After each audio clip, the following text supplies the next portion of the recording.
President Jacob Zuma has dropped a major bombshell this week.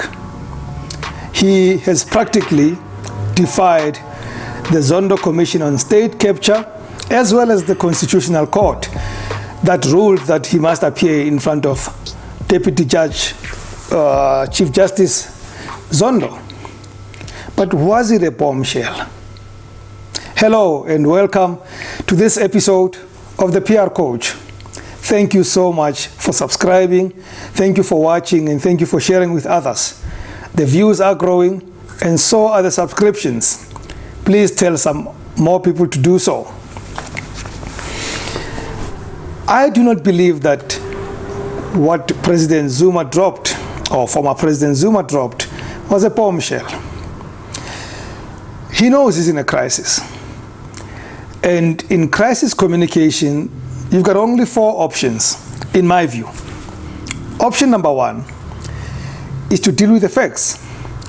If the facts are wrong, all you need to do is to state the right facts and let people make up their minds. In this case, we're not dealing with facts. Option number 2 is when you have made a mistake or when something wrong had happened. All you have to do is to apologize. You have to issue an apology, because I argue, what more can people do to you once you have said, I am sorry?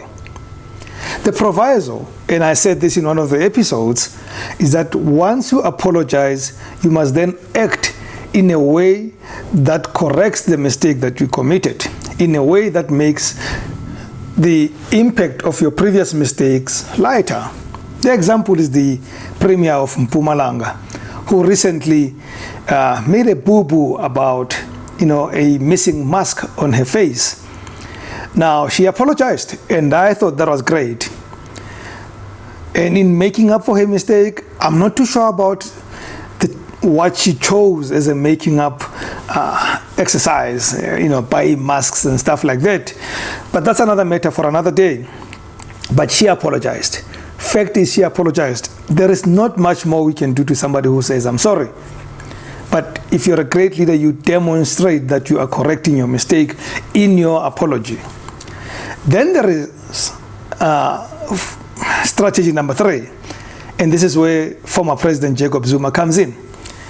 For me, he's employed 2 strategies, strategy 3 and strategy 4. Let's start with strategy 3. In times of trouble, in times of crisis, what you do is that you start managing perceptions, but not necessarily the perceptions of those that are against you or attacking you. Chances are they have made up their mind. What you do is that you start appealing to the emotions, to the hearts of those that follow you, support you, love you, or are sympathetic to you.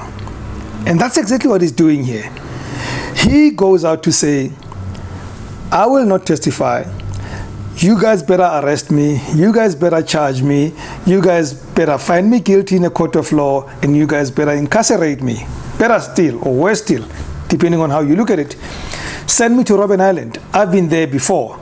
He even invokes the name of Robert Mangaliso Sobukwe, the former leader and founder of the PAC, which I thought was rather callous and unfortunate and grandstanding. You cannot compare what he's going through and what Sobukwe went through with the Sobukwe clause that kept him indefinitely in prison without a charge. But what Zuma is doing is that he's not dealing with those that disagree with him. He's not dealing with those that want him to be nailed. He is dealing with his supporters, his fans, his sympathizers. He is saying to them, here I am, a man who served time in prison, a man who was persecuted, a man who, has worked so hard for you for radical economic transformation. I'm being persecuted again. That reaches for the heart. The facts don't matter anymore.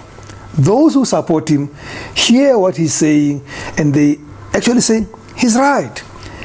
He's right. Why are they doing this to this old man? So he's appealing to people's hearts.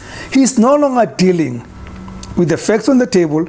he is certainly not dealing with those that do not like him. And there are many. But there are also many who are on his side. And that's where he is. He's dealing with those people. He's now saying to his supporters, feel sorry for me. And they will. You just have to look at social media and see how much anger has been voiced at Deputy Chief Justice Zondo, at the Constitutional Court. There are people who are even stupidly saying that they're going to appeal the Constitutional Court ruling. By the way, that's the apex court. You can't go beyond the Constitutional Court. But that is not the point. So let's park strategy 3, the one of playing victim, which he has done very well. He has played victim, and his sympathizers have left it up. By the way, I need to add, some of his sympathizers sympathize with him on a rather nationalistic view, which has nothing to do with facts, with policy, with politics, with anything else but a nationalistic view. But they are his supporters, and he has touched them the right way. But he's also employing strategy number 4, which I call the hand grenade strategy. I always use this metaphor. So you are a soldier, and the members of your battalion have been killed by the enemy. You are left alone in a place that you do not know. You've run out of ammunition. All you have is your rifle, but it's empty, and your pistol, and it's empty. You don't have a knife, but you do have a hand grenade with you.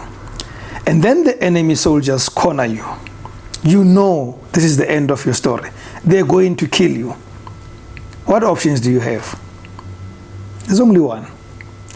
You pull out that pin, you let go of that grenade, even if you also die. That's the hand grenade strategy. It says we are all gonna go down. I think that's strategy number 4 that he's also employing. He is saying, if you take me, I'm gonna take you down with me. We are all going to burn in this. Now, both strategy 3 and 4 are legitimate communication strategies. They're called spin, by the way. For those of you who think spin is about lying, no, spin is about managing perceptions. You may not agree with that spin. You may not agree with the strategy, but it is a strategy nevertheless.